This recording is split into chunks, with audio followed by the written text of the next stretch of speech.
بسم اللہ الرحمن الرحیم اعوذ باللہ من الشیطان الرجیم انا انزلنا الیک الکتاب بالحق لتحکم بین الناس بما اراک اللہ ولا تکن للخائنین خصیما۔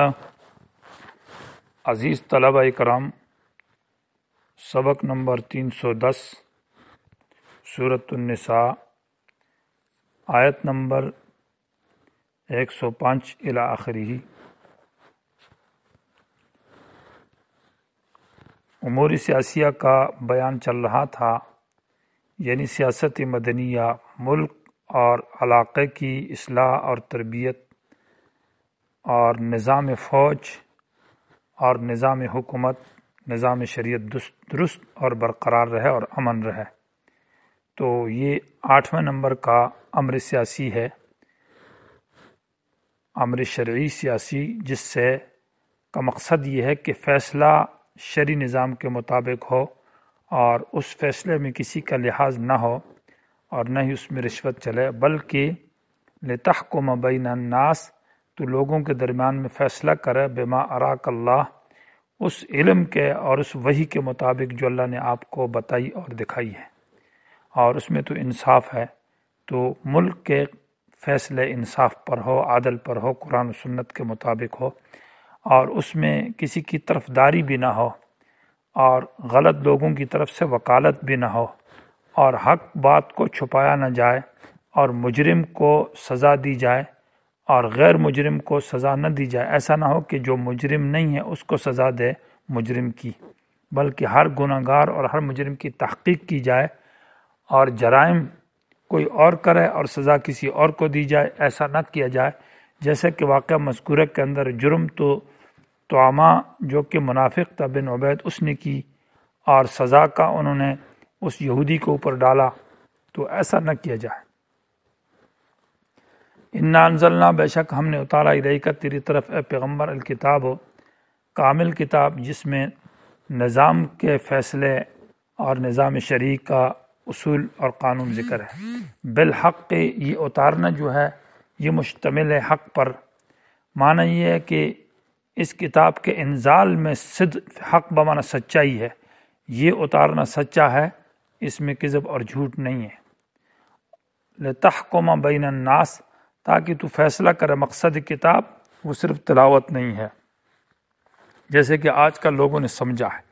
مقصد کتاب وہ صرف ثواب مقصد نہیں ہے، ثواب تو اس کے اندر ضمناً خود پایا جاتا ہے۔ مقصد اس کے اوپر عمل کرنا ہے، اس کو ملک کا قانون بنانا ہے، اس کے اوپر فیصلے کرنے ہیں تاکہ ملک کے اندر امن آئے۔ لتحکمہ، تاکہ تو فیصلہ کرے پیغمبر، بین الناس، تمام لوگوں کے درمیان میں۔ یہ نہیں کہ فیصلہ صرف مسلمانوں کے درمیان میں ہوگا، بلکہ اسلامی حکومت کے اندر جو بھی رہتے ہیں، مسلمان یا غیر مسلم، سب کے درمیان میں فیصلہ بما انزل اللہ یا بما اراک اللہ کتاب سے ہوگا۔ بما، اس قانون پر، اراک کا معنی علم کا، جو سکھایا تجھ کو اللہ نے، اور اس میں اشارہ ہے بما اراک اللہ میں علم نبوی کی طرف، جو کہ حدیث کا علم ہے۔ وہ اس کی تشریح ہے کہ اس میں ساتھ ساتھ قرآن و سنت کی روشنی میں، تو قرآن بھی ہے اور اس کی تشریح حدیث ہے، ان دونوں کے مطابق فیصلے ہوں۔ ولا تکن، اور نہ ہو جائے پیغمبر، للخائنین، خیانت کرنے والوں کے لیے، خصیماً، طرفدار، معنی جھگڑالو۔ یہ للخائنین جار مجرور متعلق ہے خصیماً کے ساتھ، اصل عبارت لا تکن خصیماً، نہ ہو جا طرفداری کرنے والا، للخائنین، خیانت گروں کی، یعنی ان کی طرف سے بحث کرنا، اور ان کے لیے مطلب یہ ہے کہ ان کا عذر ثابت کرنا، یہ چیز نہ کر۔ یہ گویا کہ آداب ذکر کیے جا رہے ہیں کہ پہلا ادب یہ ہے کہ لا تکن، خائنین کی طرفداری نہ کر۔ دوسرا ادب یہ ہے کہ واستغفر اللہ، اللہ سے معافی مانگ۔ تو یہ معافی کا حکم اس لیے نہیں ہے کہ پیغمبر سے غلطی ہوئی ہے، جیسے کہ بعض حضرات نے کہا کہ یہاں پر مثال طور پر واقعہ کے اندر جو کہ ایک منافق تھا، طعامہ بن عبید نام تھا، اس نے چوری کی، اور چوری کر کے آٹا یا کوئی چیز چوری کی اور لے کر کسی یہودی کے گھر میں رکھ دیا، اور کل کو جب یہ مسئلہ چلا کہ ادھر کسی فلاں آدمی کے گھر چوری ہو گئی ہے، تو لوگوں نے کہا چور کو تلاش کیا جائے، تو آٹا جو ہے یہودی کے گھر میں ملا تو کہا چور یہی ہے۔ اور طعامہ کے جو منافقین تھے انہوں نے بھی رات کو جرگہ کیا کہ اپنے ساتھی کو بچایا جائے، تو بچانے کی یہ تدبیر کی کہ ہم قسمیں بھی کھائیں گے اور شہادت بھی دیں گے کہ یہ طعامہ تو پاک، اس نے چوری نہیں کی، اور الٹا مطلب یہ کہ اس یہودی کو بدنام کریں گے اور چوری اس پر لگائیں گے تو ہم بچ جائیں گے۔ یہ واقعہ چلا تو نبی علیہ السلام کا جب شہادتیں ہو گئی اور بات ثابت ہو گئی تو آپ صلی اللہ علیہ وسلم کے دل میں یہ ارادہ ہوا کہ اس کے چور کے ہاتھ کاٹے جائیں۔ اللہ تبارک و تعالیٰ نے یہ آیت نازل کی اور واقعے کو صاف کیا۔ تو کوئی یہ کہے کہ یہ ارادہ نبی علیہ السلام نے اس کے ہاتھ کاٹنے کا ارادہ کہ یہ گناہ ہے، لیکن ارادہ گناہ نہیں ہے، کیونکہ ہاتھ کاٹنے کا صرف ارادہ جو ہے یہ گناہ نہیں ہے۔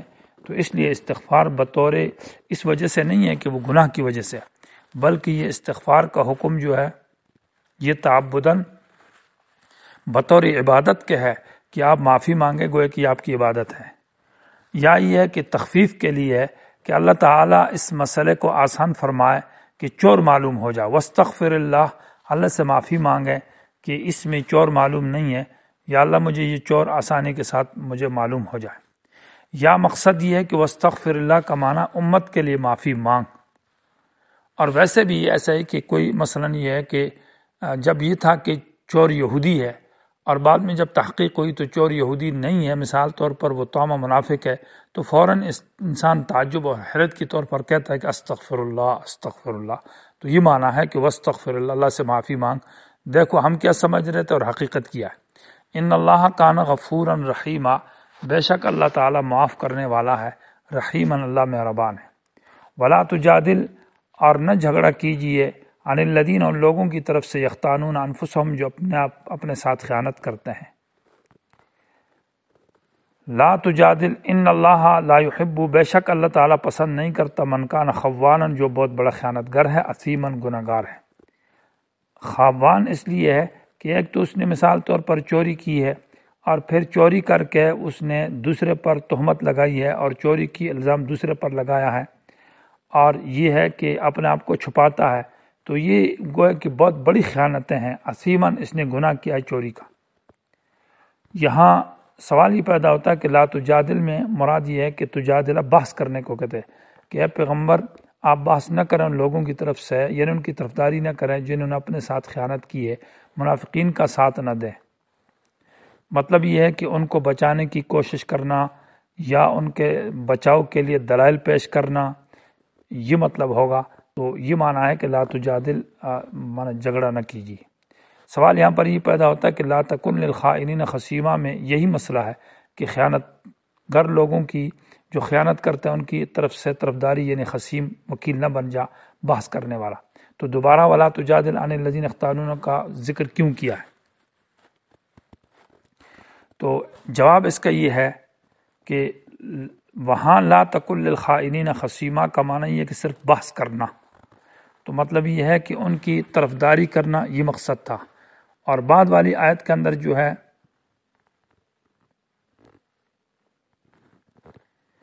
اس میں اس خاص واقعے کی طرف، پہلے جو تھا نا لا تکن للخائنین خصیما، وہ خاص واقعے کی طرف اشارہ ہے کہ یہ جو طعمہ کا واقعہ ہے اس میں ان کی طرفداری نہ کر۔ اور لا تجادل کے اندر حکم عام ذکر کیا جا رہا ہے کہ عام قانون یہ ہے کہ جو انسان بھی خیانت کرے گا تو اس کی طرفداری نہیں کرنی، یہ گویا کہ قاعدہ کلیہ اور حکم عام ہو گیا، اور پہلے تخصیص تھی، گویا کہ اس کو تعمیم بعد تخصیص کہا جائے گا، پہلے حکم خاص تھا اور اب حکم عام ذکر کیا گیا۔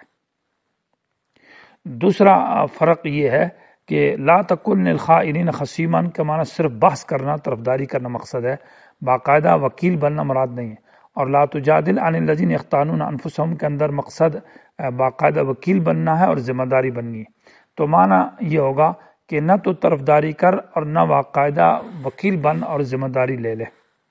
تو گویا کہ ناجائز کاموں کے اندر کسی کی وکالت کرنا جرم کے اندر، جیسے کہ لوگ آج کل کرتے ہیں، قاتل کی طرف ہو، زانی کی طرف سے، چور کی طرف سے اور ڈاکوؤں کی طرف سے، مختلف جرائم پیشہ لوگوں کے لوگ جو وکیل بنتے ہیں، یہ وکالت بالکل شرعاً درست نہیں ہے، حرام ہے، ناجائز ہے، اور اس کے اوپر پیسہ لینا بھی حرام ہے اور یہ کام بھی حرام اور ناجائز ہے۔ یہ آیت اس کے اوپر واضح طور پر دلیل ہے۔